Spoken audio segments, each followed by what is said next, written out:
Mister ladies viewers அனைவருக்கும் வணக்கம். நான் டாக்டர் நித்யா, சித்த மருத்துவர். நம்ம உடல்ல இருக்கக்கூடிய முக்கியமான பல பிரச்சனைகளுக்கு ஒரே ஒரு தீர்வு நம்ம எல்லாருக்குமே தெரிஞ்ச ஒரு மூலிகை தான். ஸோ இதை நம்ம பயன்படுத்த தவறிட்டோம். ஆனா ஒரு சிலர் இதை சாப்பிட்டு இதனுடைய பலன் தெரிஞ்சு கண்டினியூஸா இதை யூஸ் பண்றவங்களும் இருக்காங்க. ஸோ இந்த மூலிகை தான் கருவேப்பிலை. இந்த கருவேப்பிலையை பொறுத்த வரைக்கும் நம்ம உடல்ல இருக்கக்கூடிய பல பிரச்சனைகளுக்கு ஒரு தீர்வு தருது அப்படின்னு சொல்லலாம். என்னென்ன பிரச்சனை அப்படின்னு பார்த்தோம்னா, பேசிக்கா பெண்கள் நிறைய பேருக்கு இருக்கக்கூடிய ரத்த சோகை, அனிமியா அப்படின்னு சொல்லக்கூடிய ரத்த சோகை, இது பாண்டு அப்படின்னு சொல்லுவோம். ஸோ உடல் ஊதல் நோய் அப்படின்னு சித்த மருத்துவத்துல சொல்லுவாங்க. ஊதல் நோய்னா உடம்பு பெருத்து போன மாதிரி இருக்கிறது, வெண்மை நிறத்துல இருக்கிறது, வெளுப்பு நோய் அப்படின்னு சித்த மருத்துவத்துல சொல்லுவாங்க. ஸோ இந்த அனிமியா அப்படின்னு சொல்லக்கூடிய இந்த ரத்த சோகை, ஹீமோகுளோபின் இன்க்ரீஸ் ஆகிறதுக்கு கருவேப்பிலை ரொம்ப ரொம்ப யூஸ்ஃபுல்லா இருக்கும். நம்ம உடல்ல நம்ம சுவாசிக்கிற காற்றுல இருந்து நம்ம சாப்பிட்ற உணவு, இது எல்லாமே உடல்ல சரியான விகிதத்துல எல்லா செல்களுக்கும் போய் சேரணும் அப்படின்னா ஹீமோகுளோபின் ரொம்ப முக்கியம். இந்த மாதிரி இருக்கும்போது அந்த ஹீமோகுளோபினே குறைவாக இருந்துச்சுன்னா சாப்பிட்ற உணவும் நமக்கு சரியா அப்சார்ப்ஷன் ஆகாது, உடலிலும் பல பிரச்சனைகள் ஏற்படும். நார்மலா போயிட்டு இருக்கிறேன், எனக்கு திடீர்னு தலை சுத்துது, மூச்சு வாங்குற மாதிரி இருக்கு, வெள்ளைப்படுதல், பெண்களுக்கு இந்த ப்ராப்ளம் இருக்கும், லுக்கேரியா அப்படின்னு சொல்லக்கூடிய வெள்ளைப்படுதல் பிரச்சனை நிறைய இருக்கு அப்படின்னா இது எல்லாத்துக்குமே காரணமா இருக்கிறது ஹீமோகுளோபின் குறைபாடு, அனிமியா அப்படின்னு சொல்லக்கூடிய ரத்த சோகை. இதை சரி செய்யணும் அப்படின்னா நம்ம உடல்ல இருக்கக்கூடிய ஹீமோகுளோபின் லெவலை இன்க்ரீஸ் பண்ணணும். நேச்சுரலா என்ன பண்ணலாம், நான் இதுக்காகவே டேப்லெட்ஸ் போட்டுக்கிறேன், ஃபோலிக் ஆசிட் டேப்லெட்லாம் சாப்பிட்றேன் அப்படின்னு சொன்னீங்கன்னா அது தேவையில்லை. நேச்சுரல் சோர்ஸ் நிறைய இருக்கு மூலிகைகள். இப்போ தினமுமே நம்ம வாழ்க்கையில கிடைக்கக்கூடிய எங்க கடைக்கு போனாலும் இது நமக்கு கிடைச்சிரும் இல்லைங்களா? ஸோ காய்கறி வாங்கும்போது கண்டிப்பா இது நமக்கு கிடைச்சிரும். இந்த கருவேப்பிலையை நம்ம எப்படி பயன்படுத்தலாம், ரொம்ப சிம்பிளா. ஆனா இன்னைக்கு தலைமுடி உதிர்தல் பிரச்சனை, இளநரை பிரச்சனை நிறைய பேருக்கு இருக்கு. அதுக்கு முக்கியமா நிறைய மூலிகைகள் இருந்தாலும் எல்லோருக்குமே டக்குன்னு நினைவுல வர்றது கருவேப்பிலை தான். சித்த மருத்துவத்துல இதை தாண்டி இன்னும் நிறைய மூலிகைகள் இருக்கு.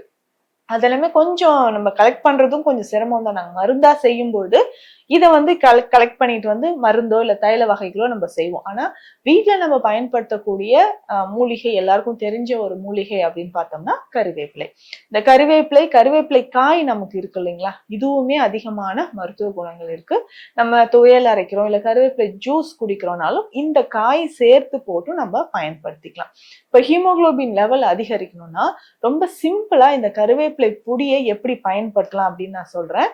தினமும் காலையில இந்த கருவேப்பிலை பொடியை நம்ம பயன்படுத்தணும். எப்படின்னா கருவேப்பிலையை நல்லா வாஷ் பண்ணிட்டு நிழல்ல உலர்த்தி பொடி பண்ணி எடுத்து வச்சிடணும். ஸோ இந்த பொடியோட நம்ம என்ன பண்ண போறோம்னா கரிசலாங்கண்ணி பொடி. இப்போ கருவேப்பிலை பொடி 100 கிராம் இருக்குன்னா வெள்ளை கரிசாலை பொடி ஒரு 20 இருந்து 30 கிராம் அளவுக்கு இதுல சேர்த்துக்கணும். ரெண்டும் நல்லா மிக்ஸ் பண்ணி எடுத்து வச்சுட்டு ஒரு அரை ஸ்பூன் அளவுக்கு தேன்ல கலந்து காலை இரவு 2 வேளையும் உணவுக்கு முன் நம்ம சாப்பிட்டுட்டே வரும்போது நம்ம உடல்ல ஹீமோகுளோபின் லெவல் இன்க்ரீஸ் ஆகுது. இதுவே நமக்கு ரொம்ப தலைமுடி உயிர்தல் இருக்கு, நரைமுடி பிரச்சனை இருக்கு, ஜீரணமாகல, ஹீமோகுளோபின் லெவல் குறைவா இருக்கு அப்படின்னா இதற்கு ரொம்ப சிம்பிளா நான் சொல்ற ஒரு விஷயம் பேரிச்சம்பழம். ஸோ இரவு நேரத்துல 2 பேரிச்சம்பழம் தண்ணீர்ல போட்டு வச்சிடணும், 2 அத்திப்பழம் தண்ணீர்ல போட்டுடணும். காலையில இதை நல்லா அரைச்சி இதனோட 2 கைப்பிடி அளவுக்கு நம்ம கருவேப்பிலை இலைகளும் போட்டு அரைச்சிடணும். நல்லா அரைச்சி வடிகட்டி நம்ம குடிச்சிட்டு வரணும். ஸோ இது டெய்லி காலையில குடிக்கும்போது நம்ம உடல்ல ஹீமோகுளோபின் லெவல் இன்க்ரீஸ் ஆகுது. அதுவும் நிறைய பேருக்கு பார்த்தா இன்னைக்கு சில்ட்ரன்ஸ் நிறைய பேருக்கு ஹேர் ஃபால் இருக்கு அப்படின்னு சொல்லுவாங்க. தலைமுடி வெண்மை நிறத்துல மாறுது. இது நிறைய பேரண்ட்ஸ் சொல்ற விஷயம். டீனேஜ்லயே பார்த்தோம்னா ஸ்கூல்ல இப்போ எக்ஸாம் நடந்துட்டு இருக்கு. ஸோ இப்போ 10th படிச்சுட்டு இருக்காங்க, 12th இருக்கு, நைட் ஸ்டடி போயிட்டு இருக்கு. அப்போ அதிகமான உஷ்ணம் நம்ம உடல்ல அதிகமாகி தலைமுடி உதிருது அப்படின்னா இந்த ஜூஸை நம்ம குடிச்சுக்கிட்டே வரும்போது உடல்ல ஹீமோகுளோபின் லெவல் நமக்கு இன்க்ரீஸ் ஆக ஆரம்பிக்கும். தலைமுடி உதிர்தல் அப்படின்ற பிரச்சனையும் நமக்கு குறைய ஆரம்பிக்குது. இதே சமயம் இதுல நிறைய ஃபைபர் கண்டென்ட் இருக்கிறதுனால மலச்சிக்கல் தொந்தரவும் நமக்கு சரியாகுது. இதுவே தைராய்டு சார்ந்த பிரச்சனைக்கு இந்த கருவேப்பிலை நம்ம எப்படி பயன்படுத்தலாம்னு நான் சொல்றேன். ஏன்னா நிறைய பேர் சொல்ற விஷயம், காலையில எந்திரிச்சோடனே இந்த டேப்லெட் சாப்பிட வேண்டியதா இருக்கு மேம், தைராய்டு கிளாண்ட்ல நொடியூல்ஸ் இருக்கு, வீக்கம் இருக்கு அப்படின்னு சொல்லுவாங்க. இந்த வீக்கம் சரியாகணும்னாலும் நம்ம என்ன பண்ணலாம்னா கருவேப்பிலையை பயன்படுத்திக்கலாம். ஸோ கருவேப்பிலையை எடுத்து நம்ம என்ன பண்ண போறோம்னா இதனோட மஞ்சள் பொடி கொஞ்சம் சேர்த்துக்கணும்.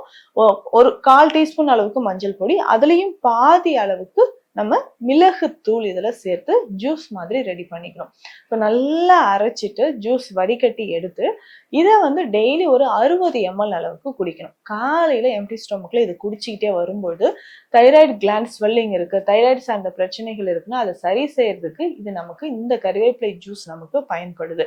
ஏன்னா தைராய்டு பிரச்சனை இருக்கிறவங்களுக்கு கரெக்டா தெரியும், உணவு விழுங்க முடியல, தொண்டையில ஏதோ அடைச்சிருக்கிற மாதிரி இருக்கு, இந்த கிளாண்ட் வந்து வீக்கமாயிட்டே போறதுனால எனக்கு பயமா இருக்கு, சர்ஜரி பண்ணி ஏதாவது ஒரு பக்கம் வந்து ரிமூவ் பண்ணணும், வெட்டி எடுக்கணும்னு சொல்றாங்க, ரிமூவ் பண்ணிடணும்னு சொல்றாங்க அப்படின்னு பயந்தீங்கன்னா சிம்பிளா இந்த கருவேப்பிலை நீங்க வந்து மெடிசன்ஸோட சேர்த்து இதையும் நம்ம ஃபாலோ பண்ணிட்டு வரணும். இதுக்கப்புறம் பார்த்தோம்னா இந்த மலச்சிக்கல் தொந்தரவுக்கு என்ன செய்யலாம்? இரவு நேரத்துல இந்த கருவேப்பிலை பொடி மட்டும் இருந்தாலே போதும். இரவு நேரத்தில் வந்து நம்ம தூங்குறதுக்கு முன்னாடி இதை நம்ம பயன்படுத்திட்டு வரணும். இப்போ நான் சுகர் வந்து கண்ட்ரோல் ஆகாம இருக்கு, சுகரோட சேர்த்து எனக்கு மலச்சிக்கல் இருக்கு, இல்ல பிளட் பிரஷர் இருக்கு அப்படின்னு சொன்னீங்கன்னா தாராளமாக இந்த கருவேப்பிலையை பயன்படுத்தலாம். எப்படி அப்படின்னு சொன்னா இந்த கருவேப்பிலை பொடி இருக்கு இல்லைங்களா, ஸோ இந்த கருவேப்பிலை பொடி எடுத்துக்கணும், கடுக்காய் பொடி இதனோடைய சேர்த்து எடுத்துக்கணும். ஸோ ரெண்டுமே சம அளவு எடுத்து வெந்நீர்ல கலந்து இரவு நம்ம குடிச்சிக்கிட்டே வரணும். ஸோ தினந்தோறும் இரவு இந்த கருவேப்பிலை பொடியை இப்படி சாப்பிடும்போது மலச்சிக்கல் தொந்தரவு நமக்கு குணமாக ஆரம்பிக்கும். அதே மாதிரி குழந்தைகள் நிறைய பேருக்கு கண் பார்வை குறைபாடு இது, ஏன்னா நிறைய பேர் என்கிட்ட சொல்ற விஷயம். ஆனா மெடிசன்ஸ் எடுக்கும்போது நல்லாவே இம்ப்ரூவ்மெண்ட் இருக்கு, கண் பார்வை வந்து தெளிவாகிறதும், பவர் வந்து குறையுதுங்க. முன்னாடிலாம் ஸ்பெக்ஸ் போட்டுட்டு இருந்தேன், ஒரு 2 months மெடிசன்ஸ் எடுத்ததுக்கு அப்புறம் இப்போ நான் ஸ்பெக்ஸ் எல்லாம் போடுறது இல்லைன்னு சொல்றவங்களும் இருக்காங்க. அந்த மாதிரி கண் பார்வை குறைபாடு இருக்கக்கூடிய நபர்களுக்கு கருவேப்பிலையை பயன்படுத்தலாம். எப்படின்னா 2 விஷயம், ஒன்னு பப்பாளி, இன்னொன்னு கருவேப்பிலை. ஸோ இந்த கருவேப்பிலை பொடியை நம்ம தேன்ல கலந்து சாப்பிட்டுட்டு வரலாம். ஸோ இந்த மாதிரி இல்லைனாலும் உணவோடு சேர்த்து நம்ம சாப்பிடும்போது கருவேப்பிலை பொடி சாப்பிட்றோம், இல்ல சூப்ல வந்து நிறைய கருவேப்பிலை பொடி சேர்த்து அந்த சூப் மாதிரி குடிக்கிறோம், இல்ல நல்லா கொதிக்க வச்சு, முக்கியமா கண் பார்வை பிரச்சனைக்கு இந்த கருவேப்பிலையை நல்லா கொதிக்க வச்சு நம்ம எடுத்துக்கலாம். ஸோ எப்படின்னா அந்த தண்ணீர்ல போட்டு ஒரு கைப்பிடி அளவு கருவேப்பிலை அதுல போட்டுட்டு 2 கிளாஸ் தண்ணீர்ல நல்லா கொதிக்க வைக்கணும். ஸோ கொதிக்க வச்சு வடிகட்டி தேன் கலந்து குடிக்கணும். இந்த மாதிரி குடிக்கும் போது உடல்ல இருக்கக்கூடிய ஹீமோகுளோபின் லெவல் நமக்கு நல்லாவே மெயின்டைன் ஆகுது. அதாவது நார்மலா இப்போ வந்து ரொம்ப குறைவா இருக்குங்க, 6.7 பாயிண்ட் தான் இருக்கு, இவ்வளோ 7 கிராம்ஸ் தான் இருக்கு அப்படின்னு சொல்லிட்டு ஹீமோகுளோபின் இருக்கக்கூடியவங்க இருக்காங்க.